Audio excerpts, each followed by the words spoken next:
It is the 24th of June, and this day in Baptist history, our reading is Burn Those Baptist Books. And our reading from the scriptures is Jeremiah 36, verse 23.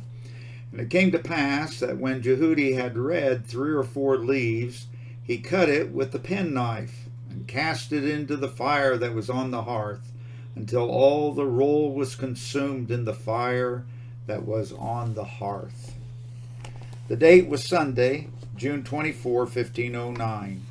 4 days before his 18th birthday, Henry was crowned King of England. Edward Hall, a contemporary chronicler, described the royal procession through the streets of London the day before the coronation.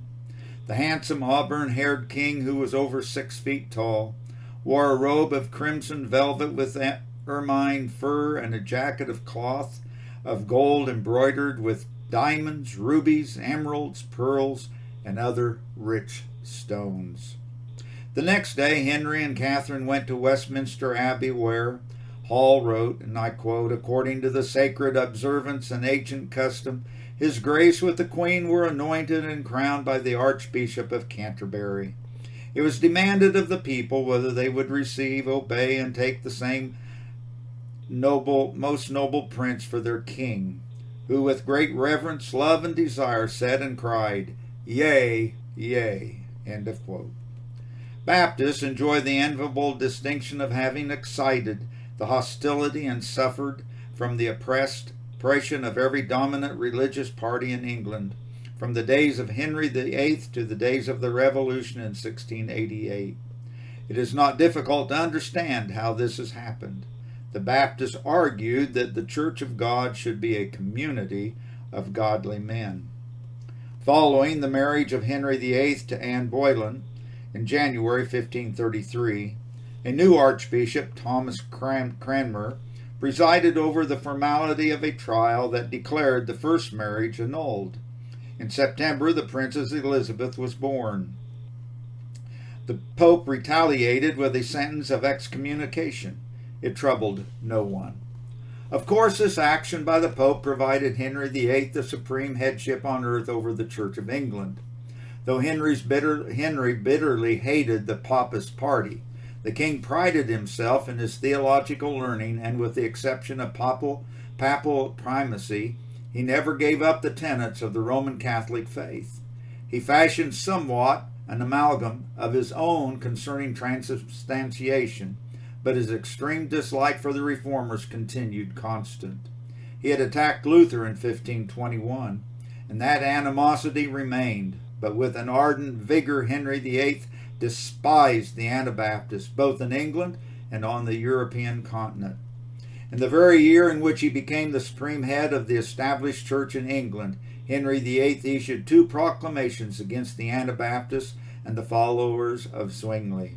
Many in England, and I quote, who had been baptized in infancy, but had condemned that holy sacrament and had presumptuously rebaptized themselves, were spreading everywhere their heresies against God and his holy scriptures, to the great unquietness of Christendom and perdition of innumerable Christian souls.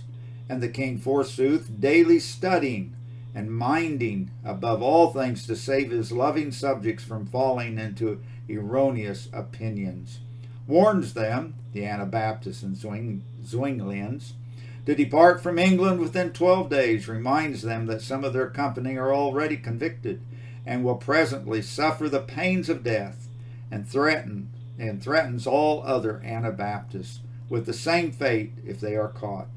The following year, 10 were put to death. End of quote.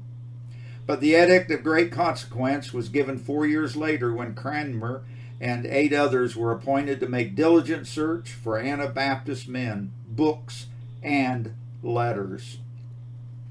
Full power was given to Cranmer and his party to deal capitally with each heretic. Books and men were, at their pleasure, to be committed to the flames. A month later, another proclamation was issued forbidding unlicensed books from being imported or printed, and singling out for special condemnation the works of Anabaptists. In the same month, November 1538, some of these hated and persecuted people were burned at the stakes at Smithfield, England. And the following month, as a result of the king's letter to the justices of the peace throughout the country, in which increased rigor was applied to the Baptists, numbers fled to Holland, where they were betrayed. On January 7, 1539, 15 women were drowned and 16 men beheaded. Wonderfully, neither threats, persecutions, or martyrdoms were successful in perverting the spread of Anabaptist opinions. Surely the state church persecutors believed the principle that years later Edward George Bulwer Lytton expressed when he wrote, and I quote, "The pen is mightier than the sword," end of quote. Their efforts to totally obliterate the Anabaptists fell short, and we rejoice in the victory of truth. To God be the glory.